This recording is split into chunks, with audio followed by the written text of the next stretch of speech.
अगर आप indigestion constipation से परेशान हैं, एक्सेस वेट से परेशान हैं या फिर आपको स्ट्रेस और एंग्जाइटी ने दुखी कर रखा है, तो फिर मैं आज आपको एक रामबाण उपाय बताऊंगा।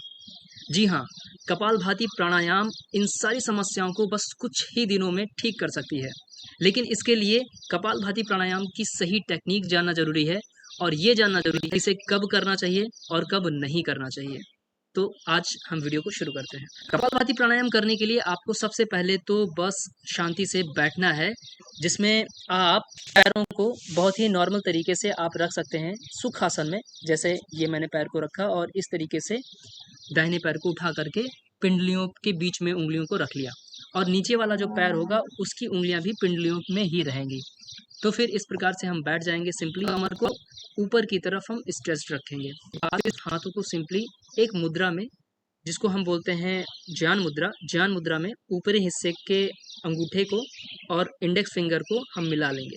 उसके बाद इसे सिंपली रखेंगे इस पर, कमर गर्दन को सीधी करेंगे और उसके बाद दांतों को एक ऊपर रखेंगे। आंखों को बंद कर सकते हैं या फिर चाहें तो आप खोल करके अभ्यास कर सकते हैं शुरुआत में। और उसके बाद में झटके के साथ में आपको स्ट्रोक छोड़ना है। इस तरीके से सांसों को छोड़ना है नाक से, जैसे कि कोई मोमबत्ती सामने है और उसे आपको बुझा देना है फूंक करके, जैसे आप मुंह से फूंकते हैं,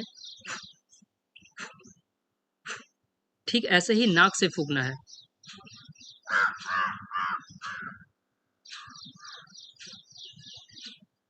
इसी तरीके से आपको अभ्यास करना है। शुरुआती समय में आपको ध्यान रखना है कि आप 2 सेकंड में एक बार इसकी फ्रीक्वेंसी को रखें, यानी कि एक स्ट्रोक के बाद दूसरी स्ट्रोक छोड़ने से पहले करीब 2 सेकंड का अंतर रखें, जिससे कि आप अभ्यस्त हो जाएं। उसके बाद जब आप अभ्यस्त हो जाएंगे तो आप 1 सेकंड में एक स्ट्रोक भी छोड़ सकते हैं।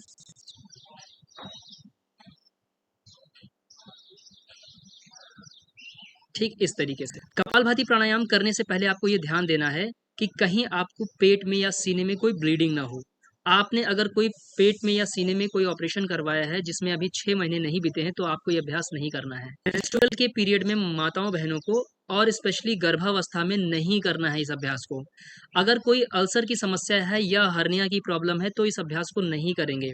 अगर आपको हाई ब्लड प्रेशर रहता है तो इस अभ्यास को बिल्कुल 2 सेकेंड्स में एक बार के स्ट्रोक के साथ करना है, यानी कि इसको बिल्कुल धीरे धीरे करना है। अगर आपको स्लिप डिस्क की प्रॉब्लम है तो भी इस अभ्यास को आप करने से परहेज कीजिए तब तक जब तक वो पूरी तरह से ठीक ना हो जाए, और उसके बाद में आप इस अभ्यास को कर सकते हैं। अगर आपको योग से संबंधित ऐसे ही इंटरेस्टिंग फैक्ट्स को जानना है तो आप मेरे इस चैनल को सब्सक्राइब कीजिए और इस वीडियो को अगर पसंद किया हो तो लाइक कीजिए। धन्यवाद।